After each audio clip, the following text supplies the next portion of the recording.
Let me take you back to a place where time seems to slow down, where life feels like it's wrapped in warm, amber light. Picture this, a small-town diner, tucked away on the edge of nowhere. It's one of those places that smells like fresh coffee and baked goods, with walls that have seen decades of laughter, tears, and whispered secrets. An old radio hums softly in the corner, playing tunes from another era. Outside, the sky is painted in deep blues and purples as night begins to settle in. But tonight? Oh, this night was different. Something in the air felt off, like the calm before a storm. Inside, an elderly woman bustles around, wiping down counters with a worn apron tied snugly around her waist. Her hands are steady, but there's a weariness in her eyes, like she's carrying more than just plates of food. She glances at a small framed photo near the register. A smile flickers across her face, remembering her late husband. He used to say, "Strong men protect those who can't protect themselves." And then IT happens. The door swings open with a creak, letting in a gust of cool evening air. Two towering figures step inside. One has a bald head, broad shoulders, and arms that look like they could bench press a truck. That's Dwayne "The Rock" Johnson. Beside him stands John Cena, his muscular frame equally imposing, wearing a leather jacket that screams "Don't mess with me." But here's the thing, they're not trying to stand out. They walk in quietly, almost shyly, taking off their sunglasses and looking around like they're just two regular guys looking for dinner. The room goes silent. Forks stop mid-air. Eyes widen. You can practically hear the collective gasp. "Who are they?" someone whispers under their breath. Dwayne flashes a grin, raising a hand slightly. "Relax, folks. Just passing through." His voice is smooth, calm, but carries authority. John nods, pulling out a chair at a corner table. "Yeah, just hungry travelers," he adds, chuckling softly. The elderly woman approaches them, her steps hesitant at first. Then, recognition dawns on her face. "Oh my goodness!" she exclaims, pressing a hand to her chest. "Is that really you?" Dwayne gives her that trademark smile, the kind that makes you feel like everything's going to be okay. "Yes, ma'am. Just Dwayne." "And I'm just John," Cena chimes in, tipping an imaginary hat. Her eyes well up. "My late husband, he loved you too. Watched every match, every movie. Used to say you reminded him what real strength looks like." Dwayne leans forward, genuinely touched. "That means a lot, ma'am." As they dig into their meal, thick burgers, mashed potatoes drowning in gravy, golden biscuits, the atmosphere shifts. For a moment, it feels like the world outside doesn't exist. There's laughter, stories, and a sense of connection. But little do they know, trouble is brewing just beyond the horizon. Now, let me paint you a picture. The diner's warm glow was still alive, golden light spilling out onto the pavement, casting long shadows across the cracked asphalt outside.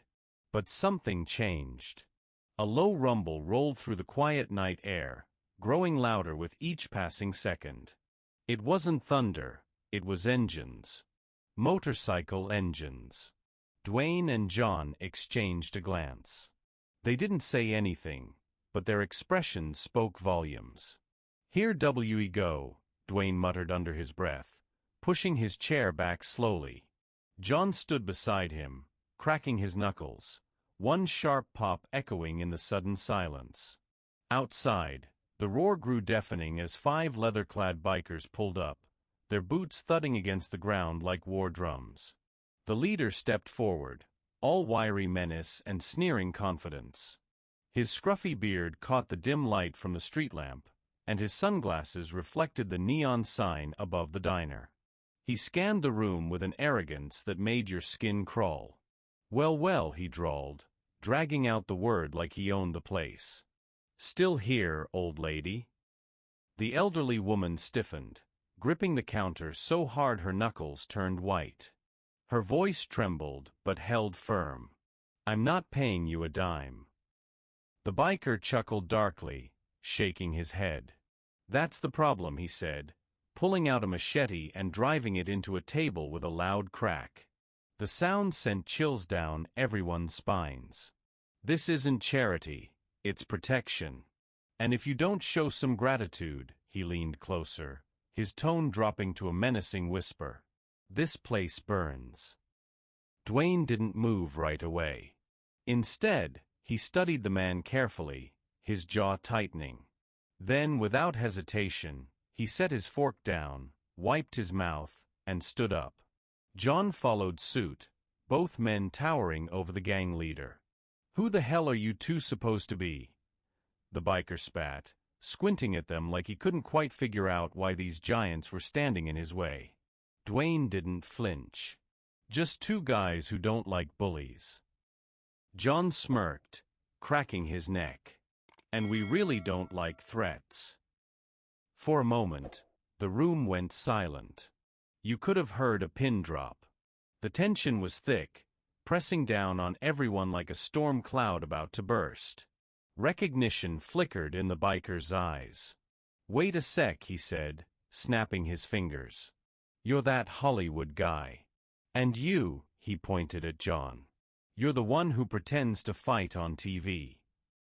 He grinned mockingly, glancing at his men. "Boys, looks like we've got ourselves a couple of action heroes." Dwayne took a step forward, his sheer presence making the bikers shift uncomfortably. "This ain't a movie," he said calmly. John smirked. "But it might just be the worst night of your lives." The gang hesitated for a split second before their leader scoffed. "All right, tough guys. You win this round." He jabbed a gloved finger at the elderly woman. "But we'll be back tonight.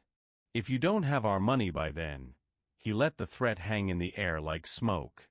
With that, they turned and strode out, slamming the door behind them.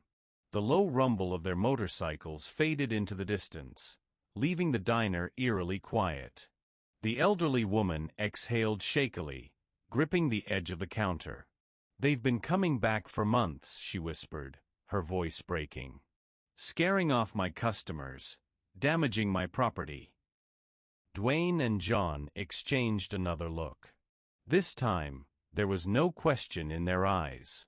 "Not anymore," Dwayne said firmly. John nodded. "Ma'am, with all due respect, you remind me of my own mother. She ran a small cafe too. Worked hard every day to keep it going. If she had people like that breathing down her neck, I'd want someone to stand up for her." A tear welled up in the woman's eye, but she quickly wiped it away. "My husband would have loved you too." Dwayne grinned. "Smart guy, your husband." John cracked his knuckles. "So, what's the plan? Do we call the cops again, or do we handle this ourselves?" She sighed. "The police won't do anything. If anything, they might even warn the gang. That's how bad it is around here." Dwayne exhaled slowly. "Then we need to be ready. Now, let me set the stage." The diner's warm glow had dimmed slightly as evening turned to night. Outside, the streetlights flickered on, casting long, uneven shadows across the cracked pavement. Inside, the atmosphere was tense, like a coiled spring ready to snap. Dwayne and John stood near the counter, their towering frames silhouetted against the soft light spilling from the overhead fixtures. They weren't just thinking about what had happened. They were planning for what was coming next. The elderly woman moved cautiously behind them, her hands trembling as she locked the front door. "You boys really don't have to do this," she said, her voice wavering between gratitude and concern. But there was something in her tone, a quiet hope, that betrayed how much she needed them to stay. Dwayne glanced over his shoulder, his expression firm but kind. "Ma'am, we've seen enough troublemakers in our lives to know when someone needs help. And right now that's you." John nodded, cracking his knuckles again. Besides, strong men protect those who can't protect themselves, right? That's what your husband believed. We're not walking away from that. She blinked back tears, clutching her apron tightly. For a moment, she didn't speak. Then, with a shaky breath, she confessed something she'd kept bottled up for months. They've been terrorizing this town for years, she whispered. Shaking people down, vandalizing businesses, even threatening families. No one dares to stand up to them. Even the police. Her voice trailed off, heavy with frustration. Dwayne's jaw tightened. He exchanged a knowing look with John. Corruption, or at least cowardice, wasn't new to either of them. They won't lift a finger, will they? John asked gently, already knowing the answer. She shook her head. When I called last time, one officer actually told me it was probably better if I paid them off. Said it would save me trouble. She laughed bitterly, shaking her head. Save me trouble? What kind of world is that? Dwayne exhaled sharply, his fists clenching briefly before he relaxed them. A broken one, he muttered under his breath. But not tonight. John stepped closer to the window, peering out into the darkness. His sharp eyes scanned the alleyway behind the diner, noting the graffiti-covered walls and the faint outline of trash bins stacked haphazardly. If they come back, and they will, they'll try to hit us hard.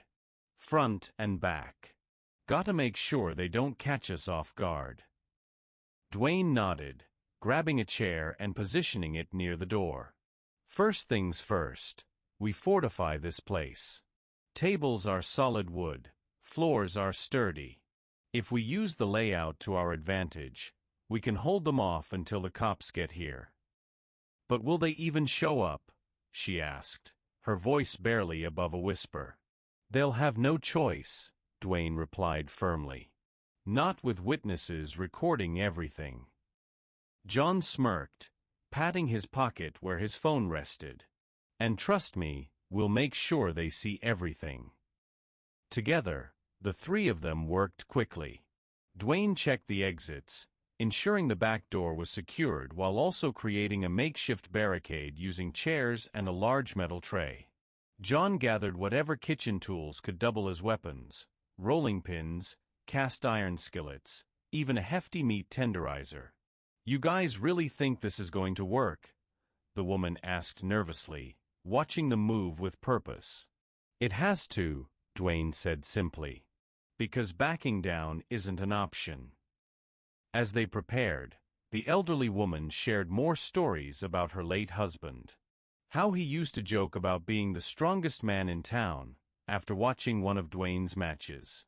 How he always said real strength wasn't about muscles, it was about standing up for others. That's why I couldn't leave, she admitted softly. This diner, it's all I have left of him. If I walked away, it would feel like I was letting him down. John paused mid-task, looking at her with genuine admiration. Then we're gonna make sure you never have to. Outside, the wind picked up, rattling the loose sign above the diner. The neon lights buzzed faintly, casting an eerie glow onto the empty street. Somewhere in the distance, the low rumble of engines began to grow louder.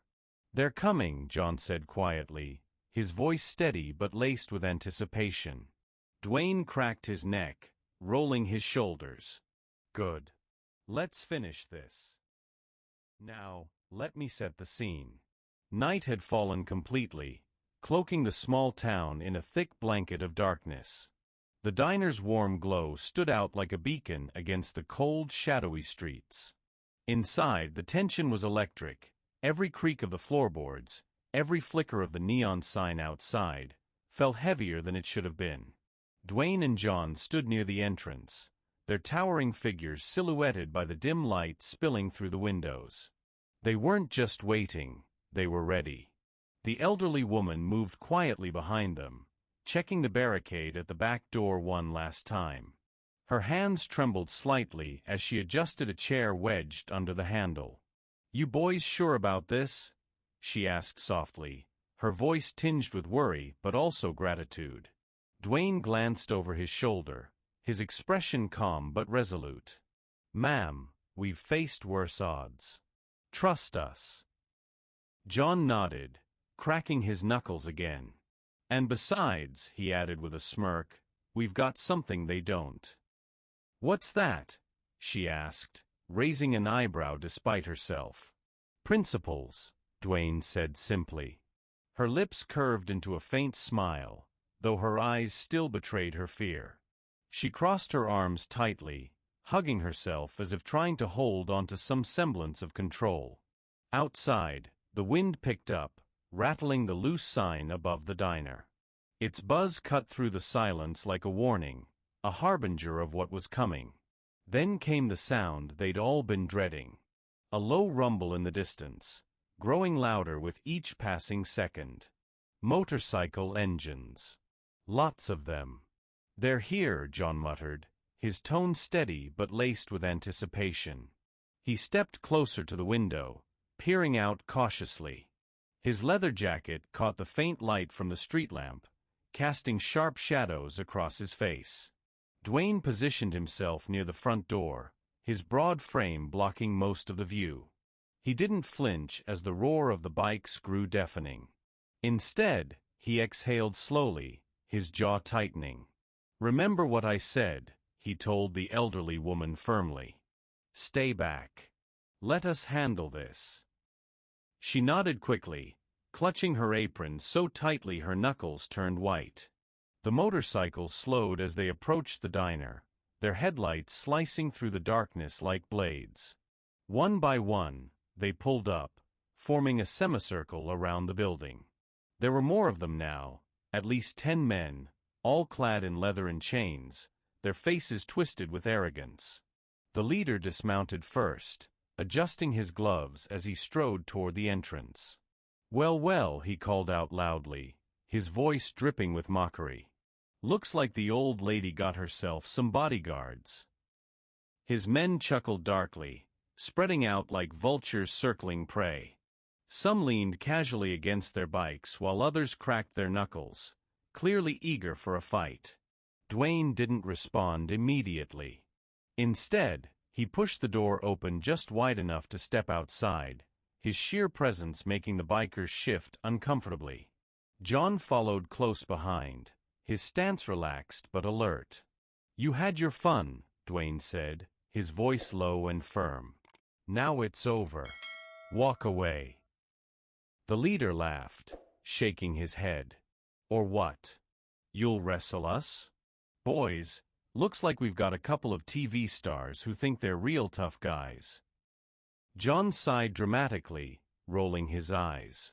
"You guys always have the same lines. It's getting boring." The leader's grin faltered for a moment before hardening into a sneer. "I don't think you understand. This isn't a game. We run this town. When we say jump, people ask how high. And when we say pay, people open their wallets. You think you two meatheads are going to change that?" Dwayne clenched his fists, his muscles tensing visibly. "You're done here." The leader smirked, clearly unimpressed. "Oh really? You two are outnumbered. We've been running this place for years. Nobody stops us." John folded his arms, his smirk widening. "Ever heard of an undefeated streak?" He pointed at himself and Dwayne. "That's what you're dealing with." For the first time, hesitation flickered in the leader's eyes. But then he growled, shoving aside his doubts. "Enough talk. Take them down." With that order, chaos erupted. The bikers surged forward, their boots thudding heavily against the pavement as they closed in, forming a semicircle around the entrance to the diner. Their confidence was palpable. They truly believed they were untouchable. But Dwayne and John didn't flinch. They stood there, their broad frames blocking the doorway like immovable mountains. The first biker charged, a burly man with a shaved head and tattoos covering his arms. He swung a thick chain, aiming for Dwayne's face.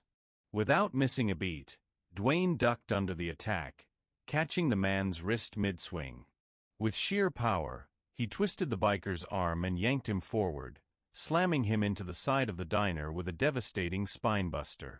The impact sent a loud boom echoing through the night as the biker crumpled to the ground, groaning in pain. Before Dwayne could fully recover, another biker lunged at him from the side, wielding a metal pipe. This time, John intercepted, gripping the pipe with one hand and effortlessly pulling it away. With fluid precision, he flipped the attacker over his shoulders, executing a thunderous attitude adjustment that slammed the man onto the asphalt with bone-crushing force. The rest of the gang hesitated for a fraction of a second, clearly underestimating their opponents. But the leader snarled, pointing at Dwayne and John. "What are you waiting for? Get them!" Two bikers came at Dwayne from opposite sides. The first swung a crowbar, but Dwayne caught his arm midair and drove a powerful elbow into his gut, making him double over.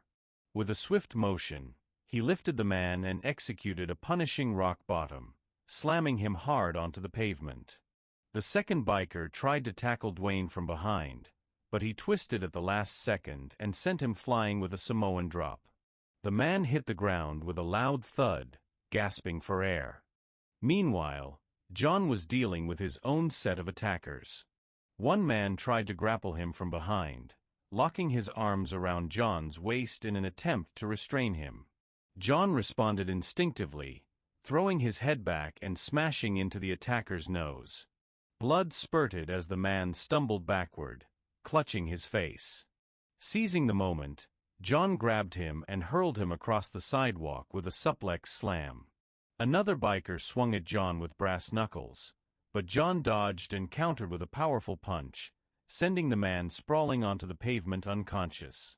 The leader of the gang watched in shock as his men dropped one by one. Realizing this fight wasn't going in their favor, he reached into his jacket and pulled out a switchblade, flicking it open with a sharp click. "Enough of this," he growled, his eyes narrowing as he locked onto Dwayne. "Let's see how tough you really are." Let me take you back to that moment when everything seemed to hang in the balance. The alley was tense, shadows stretching long under the dim streetlight. Ethan stood frozen against the brick wall, his hoodie gripped tightly by one of the bullies. His backpack lay discarded in a pile of trash, its contents spilling out like forgotten dreams. Fear clung to him like a second skin, but then something shifted.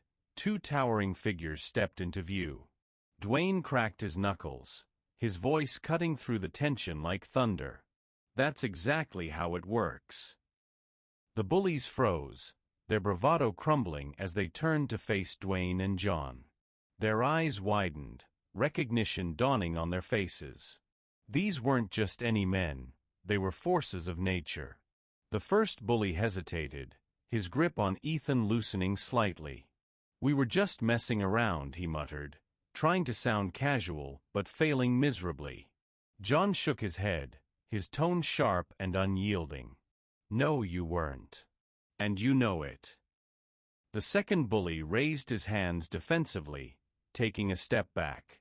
"Look, we don't want any trouble." Dwayne took a deliberate step forward, his sheer size casting a shadow over them. "Then walk away. Right now." They didn't need to be told twice. Both bullies scrambled out of the alley, disappearing around the corner without looking back. John bent down, picking up Ethan's backpack and handing it to him. "You all right, kid?" Ethan hesitated before nodding, his voice barely above a whisper. "Yeah, thanks." Dwayne studied him for a moment, his expression softening. "Does this happen often?" Ethan didn't answer right away, then shrugged. "More than it should." John sighed, placing a reassuring hand on the boy's shoulder. "Listen, Ethan, you don't have to let people like that push you around. Stand your ground. Find people who've got your back. You're stronger than you think. Ethan looked up at them, something shifting in his expression. He nodded slowly. Okay. John patted him on the shoulder again. Get home safe, all right? Ethan slung his backpack over his shoulder, took a deep breath, and walked away. This time, he didn't look over his shoulder. As they watched him go, Dwayne and John exchanged a knowing glance. John smirked. Looks like we found another fight after all. Dwayne chuckled, shaking his head. I told you trouble finds us. Let me take you back to that moment when the sound of sirens pierced the night air, slicing through the tension like a blade. The flashing red and blue lights painted the scene in stark relief, casting long, shifting shadows across the diner's walls, and the defeated bikers sprawled on the ground. It was over. Or so it seemed. Dwayne and John stood side by side, their towering figures silhouetted against the chaos. Their breathing was steady, though sweat glistened faintly on their foreheads under the harsh police lights. The elderly woman clutched her baseball bat tightly, as if she couldn't quite believe what had just happened. Her hands trembled, not from fear anymore, but from adrenaline and disbelief. The lead officer stepped out of his car, his expression unreadable. He was tall, with sharp features and an air of authority that demanded respect. His eyes scanned the scene, the broken tables, the groaning bikers, and finally, the two men who looked more like action heroes than ordinary travelers. What the hell happened here? He barked, his voice cutting through the murmurs of the gathering crowd. The elderly woman crossed her arms, standing taller than she had all evening. Justice, she said simply, her voice shaking but firm. John leaned casually against the diner's porch railing, smirking slightly. Officer, I think you'll find plenty of witnesses. And he was right. One by one, the townspeople stepped forward, some clutching phones with videos, others eager to share their stories. A middle-aged man in a work uniform spoke first, his voice rising with newfound courage. These guys have been shaking us down for years. They robbed my store last month. A young mother holding her daughter's hand nodded fiercely. They threatened to burn this diner down. We all heard them. The officer let out a slow breath, rubbing the bridge of his nose as if bracing himself for the weight of what he was hearing. Finally, he turned to the gang leader, who sat slumped against the squad car, glaring daggers at Dwayne and John. Blood trickled from the corner of his mouth, but his venomous tone hadn't softened. You think this changes anything? He spat, his words laced with hatred. Someone else will take our place. You two think you're heroes, but you're just passing through. This town still belongs to people like us. Dwayne crouched beside him, his calm demeanor masking the storm brewing beneath the surface. Not anymore, he said firmly. John folded his arms, stepping closer. Seems like the town has decided it's done being afraid of you.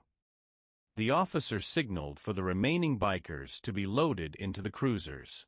As they were hauled to their feet, some groaned in pain, clutching at injuries that would serve as reminders of the night they underestimated two men who refused to back down. The gang leader locked eyes with Dwayne one last time before being shoved into the vehicle, the door slamming shut behind him. As the last of the police cars pulled away, the crowd lingered, buzzing with energy. Conversations erupted, some celebratory, others filled with cautious optimism. For the first time in months, maybe even years, the town felt alive. The elderly woman exhaled deeply, pressing a hand to her chest. I still can't believe it, she murmured, shaking her head. It's really over. Dwayne turned to her, his expression warm but resolute. It was over the moment you decided to stand your ground. John chuckled, clapping his hands together. Now that the bad guys are gone, how about we actually finish that meal? She laughed, a genuine full-bodied laugh that echoed through the now bustling diner. You two really don't change, do you? They followed her back inside, the door swinging shut behind them. The air still carried the warmth of the evening, rough and real, but no longer heavy with fear. Instead, it felt alive. Back inside, the diner quickly transformed from a battleground into a beacon of hope.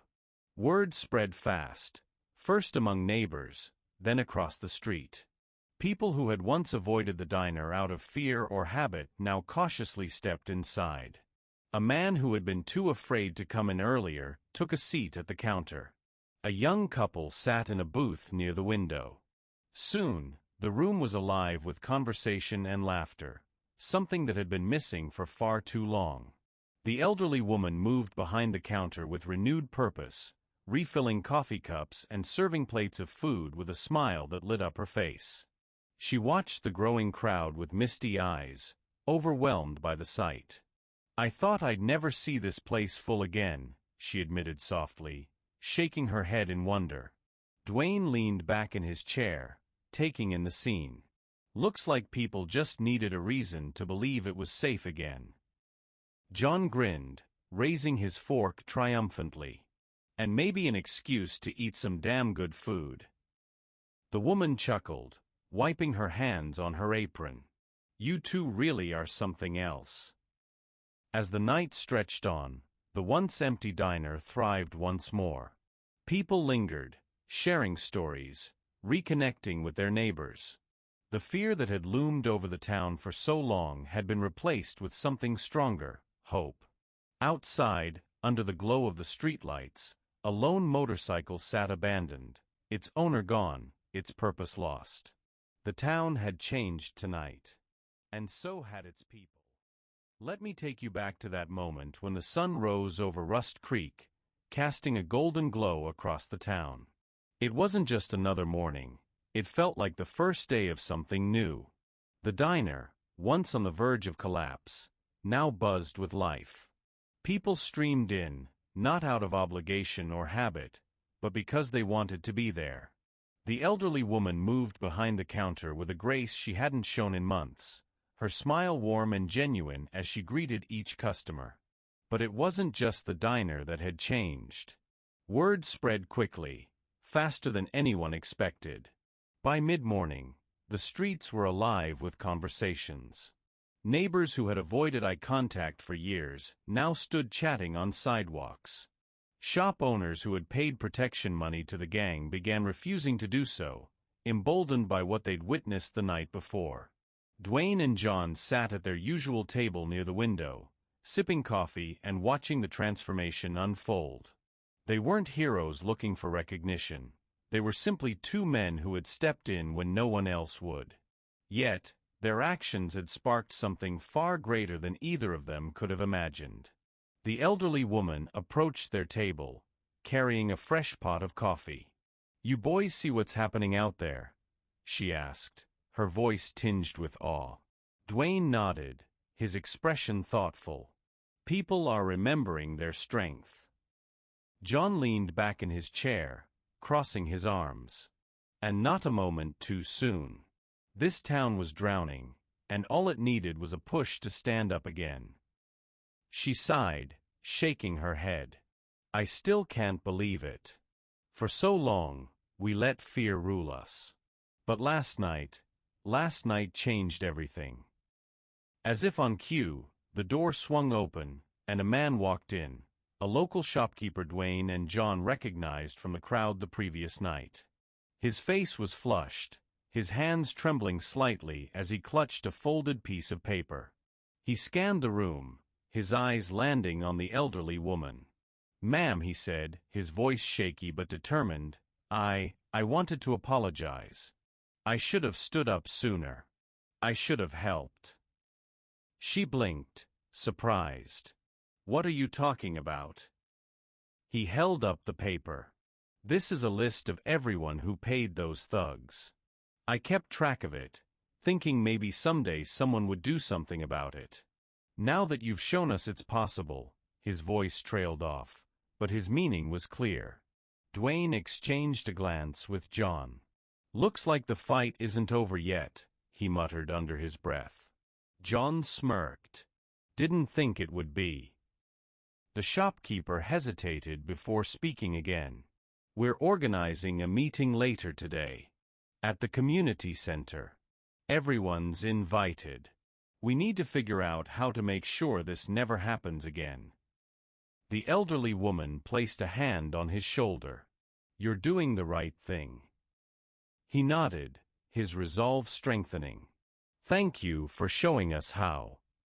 As he left, the diner fell into a brief silence. Then, slowly, conversations resumed, louder and more animated than before. Ideas were shared, plans discussed. The air was electric with possibility. John leaned forward, resting his elbows on the table. You know, this might be the most important part, the aftermath. Standing up once is great, but staying strong? That's where real change happens. Dwayne took a sip of his coffee, his jaw tightening slightly. It's not easy. People will get tired. They'll want to go back to how things were, even if how things were was killing them. John nodded. Which is why they need reminders. Like that guy said, they need examples. People who show them it's possible to keep going. The elderly woman returned with a plate of fresh biscuits, setting them down in front of the two men. Well, if anyone needs reminding, they've got you too. Dwayne chuckled, breaking the tension. We're not exactly sticking around, ma'am. She laughed, waving a hand dismissively. Doesn't matter. What you've done here. It's enough. More than enough. Outside, the town continued to awaken. People cleaned graffiti off walls, repaired broken windows, and swept away debris. Even the police seemed different, more present, more engaged. Officers patrolled the streets, stopping to chat with residents and assure them that the gang wouldn't return. By afternoon, the community center was packed. Dozens of townspeople gathered, eager to discuss the future. Some spoke passionately about forming neighborhood watch groups. Others suggested setting up a fund to support small businesses targeted by gangs. Ideas flowed freely, fueled by a collective determination to reclaim their town. Dwayne and Ignace watched from the sidelines, content to let the townspeople lead. They didn't need to be at the center of it all. Their job was done, or so they thought. As the meeting wrapped up, a young girl approached them, clutching a drawing in her hands. She couldn't have been older than 10, her pigtails bouncing as she walked. For you, she said shyly, holding out the picture. Dwayne knelt down to her level, taking the drawing gently. It was a crayon sketch of him and John standing triumphantly outside the diner, surrounded by smiling townspeople. This is incredible, he said, his voice soft with emotion. John crouched beside him, grinning. Looks like we've got fans. The girl giggled, then turned and ran back to her parents. Dwayne stood, folding the drawing carefully. You know, maybe this is why we keep finding ourselves in these situations. John raised an eyebrow. Why's that? Because somewhere along the way, we became symbols. Not just of strength, but of hope. John smiled, clapping him on the shoulder. Guess we'd better live up to it, huh? Let me take you back to that moment when the sun dipped below the horizon, painting the sky in fiery oranges and deep purples. The truck rumbled along an open highway, its headlights cutting through the growing darkness like twin beams of determination. Inside, Dwayne and John sat in companionable silence, the hum of the engine filling the space between them. The day's events still lingered in their minds. The diner, the fight, the town's newfound hope. But now, as they left Rust Creek behind, the road ahead felt both daunting and exhilarating. Dwayne gripped the steering wheel firmly, his eyes scanning the empty stretch of asphalt before them. You know, he said finally, breaking the quiet, this whole thing started with a meal. John chuckled, leaning back in his seat. Yeah, and ended with us playing heroes. Again. It's not about being heroes, Dwayne countered, his tone thoughtful. It's about doing what's right. Even if it's hard. Even if it costs you something. John nodded, staring out the window at the endless fields rolling by. Still, it's funny how trouble always finds us. You think we're magnets for this stuff, or what? Dwayne smirked. Maybe. Or maybe we just can't ignore it when we see it. The conversation drifted off as they passed under a weathered sign welcoming travelers to yet another small town. This one seemed quieter than Rust Creek, almost ghostly in its stillness.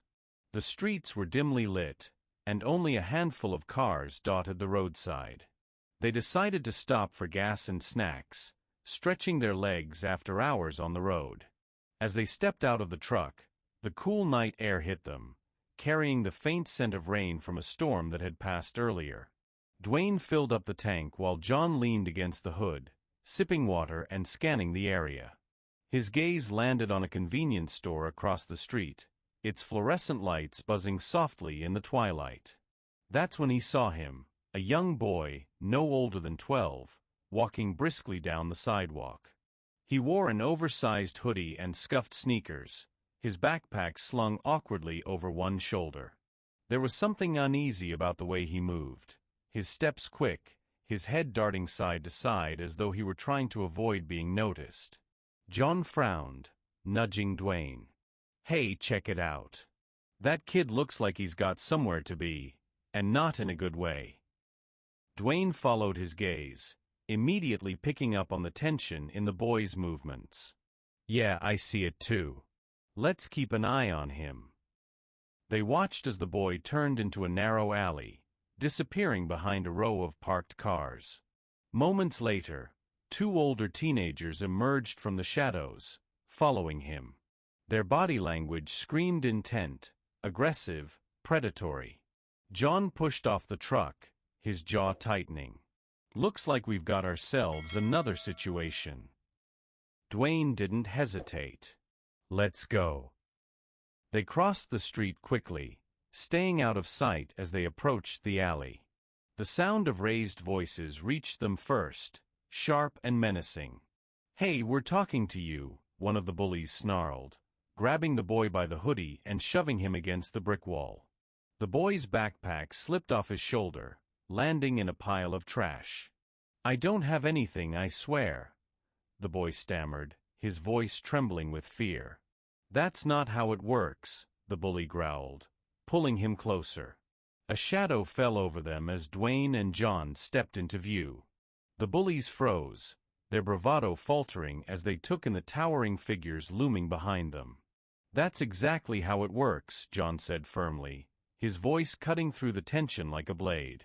The first bully hesitated, loosening his grip on the boy's hoodie. We were just messing around. No, you weren't, John interrupted, his tone sharp. And you know it. The second bully raised his hands defensively. Look, we don't want any trouble. Dwayne cracked his knuckles, stepping closer. Then walk away. Right now. They didn't need to be told twice. Both bullies scrambled out of the alley, disappearing around the corner without looking back. John bent down, picking up the boy's backpack and handing it to him. You all right, kid? The boy hesitated before nodding, his voice barely above a whisper. Yeah, thanks. Dwayne studied him for a moment, his expression softening. Does this happen often? The boy didn't answer right away, then shrugged. More than it should. John sighed, placing a reassuring hand on the boy's shoulder. Listen, Ethan, you don't have to let people like that push you around. Stand your ground. Find people who've got your back. You're stronger than you think.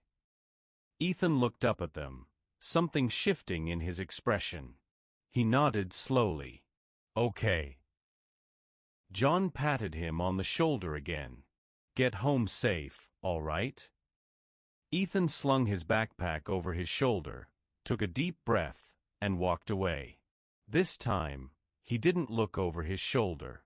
As they watched him go, Dwayne and John exchanged a knowing glance. John smirked. "Looks like we found another fight after all." Dwayne chuckled, shaking his head. "I told you trouble finds us." Let me take you back to that moment when the sun dipped below the horizon, bathing the highway in a warm golden glow. The truck hummed steadily as Dwayne and John drove further into the unknown, their thoughts heavy with the weight of what they had just witnessed and done. The encounter with Ethan lingered in their minds like an unfinished melody, haunting yet hopeful. Dwayne's hands gripped the steering wheel firmly, his knuckles white against the leather. "You know," he said finally, breaking the silence that had stretched between them for miles, "we didn't have to step in tonight. We could have kept driving." John leaned back in his seat, staring out the window at the endless fields rolling by. "Yeah, but we didn't," he replied simply, his tone thoughtful. "Why do you think that is?" Dwayne pressed, glancing at him briefly before returning his focus to the road. John exhaled slowly, rubbing the back of his neck. "Because trouble finds us, or maybe we find it. Either way, I don't think we're built to ignore it." Dwayne smirked, shaking his head. "Built? Or cursed?" John chuckled, though there was no humor in it. "Maybe both." The conversation drifted off again, the hum of the engine filling the space between them. Outside, the landscape shifted from open fields to dense woods, the trees casting long shadows across the road. The sky above was painted in fiery hues of orange and red, a stark contrast to the quiet introspection inside the truck. After a beat, Dwayne spoke again, his voice softer now. "Do you ever wonder if it's enough? All these fights, all these towns, does it really make a difference?" John turned to look at him, his expression unreadable. "What do you mean?" "I mean," Dwayne hesitated, searching for the right words. "We show up, we stand our ground, we leave. But then what? Do people remember us? Or do they go back to how things were before?" John sighed, leaning forward to rest his elbows on his knees. "I don't think it's about them remembering us. It's about them remembering what they're capable of. We're not the heroes in their story, they are." Dwayne nodded slowly, letting the words sink in. "Still it feels incomplete sometimes. Like we're just putting band-aids on bigger problems."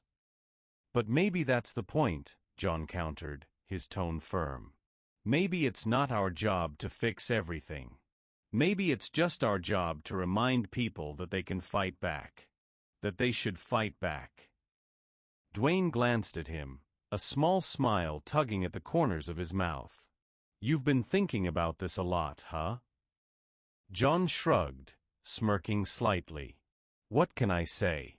Long drives give you time to think." They fell silent again, the truck eating up the miles beneath its tires. The sun continued its descent, casting longer shadows across the road until the first stars began to twinkle faintly in the twilight sky. Finally, Dwayne broke the silence once more. "You think we'll ever stop finding ourselves in situations like this?" John laughed, shaking his head. "Not a chance. Trouble's like gravity. It pulls us in whether we want it to or not." Dwayne chuckled, shaking his head. "Guess that means we'd better get used to it."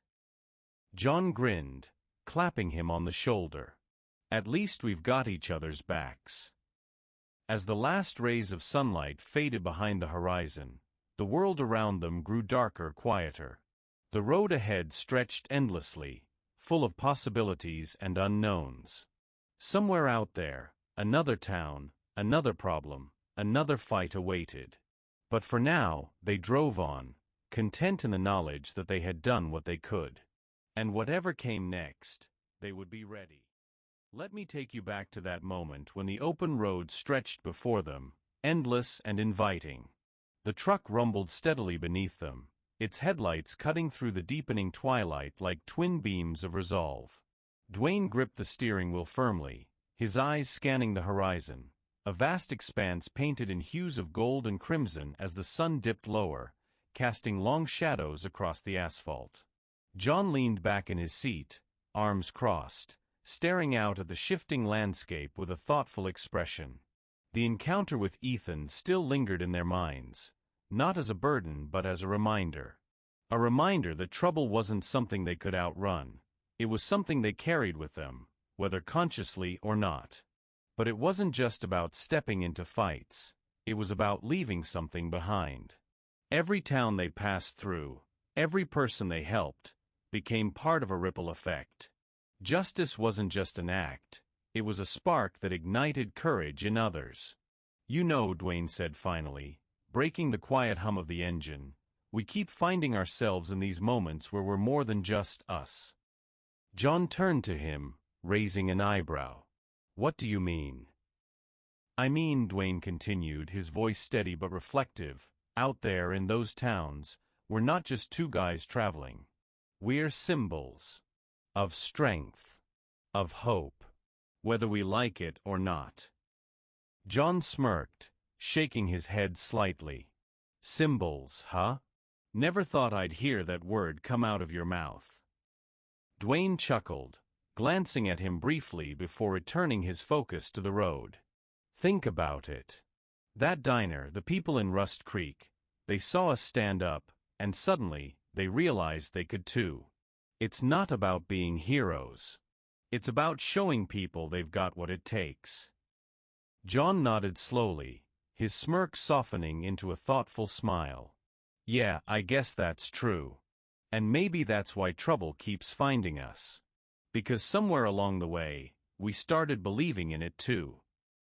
The conversation drifted off again, the hum of the engine filling the silence as the last rays of sunlight faded behind the horizon. Stars began to twinkle faintly overhead, their light cold but unwavering against the darkening sky. Finally, John spoke again, his tone lighter but no less sincere. "So what's next?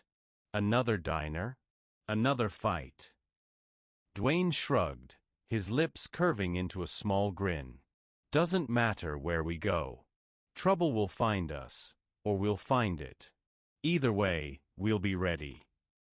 John laughed, leaning forward to rest his elbows on his knees. "You make it sound so simple." "It is simple," Dwayne countered, his tone firm. "Stand up when others can't. Fight for what's right. Keep moving forward. That's all there is to it." John glanced at him, his expression softening. "And here I thought we were just taking a vacation." They shared a laugh, the tension melting away as easily as the miles beneath their tires. Outside, the world shifted around them. Fields gave way to forests, forests to rolling hills. Each place had its own story, its own struggles, waiting to unfold. As they drove, the radio crackled softly, tuning into a station playing an old rock anthem. The music filled the cab, blending seamlessly with the rhythm of the road. Dwayne tapped his fingers lightly on the steering wheel, humming along, while John bobbed his head in time with the beat. "Feels like fate," John mused after a while, his gaze fixed on the endless ribbon of highway ahead. "What does?" Dwayne asked, arching a brow. "This," John gestured vaguely, encompassing the truck, the road, the horizon stretching endlessly before them. "Us. Always ending up where we're needed most. Like we're supposed to be here." Dwayne didn't answer right away. He let the words hang in the air, heavy with meaning. Finally, he nodded, his expression thoughtful. "Maybe we are. Or maybe we just refuse to look away when someone needs help." John grinned, clapping him on the shoulder. "Either way, I'm glad we're in it together." The night grew darker, the stars brighter, as they pressed onward. Somewhere ahead, another town awaited, another story waiting to begin. Maybe it would be big, dramatic, life-changing. Or maybe it would be small, quiet, almost unnoticeable. But whatever it was, they'd face it head-on. Because that's who they were. Not just men, but catalysts for change. Not just travelers, but reminders. Reminders that even in the darkest times, standing up for what's right could ignite profound transformation. The road ahead was uncertain, unpredictable.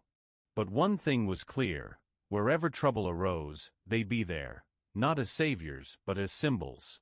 Symbols of strength, resilience, and justice. And so, the journey continued. And that's where our story ends. What did you think of this story? Share your emotions in the comments below. We'd love to know what you remember most.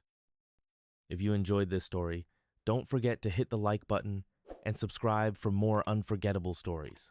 And if you are in the mood for another exciting story, check out our next video. It's waiting for you.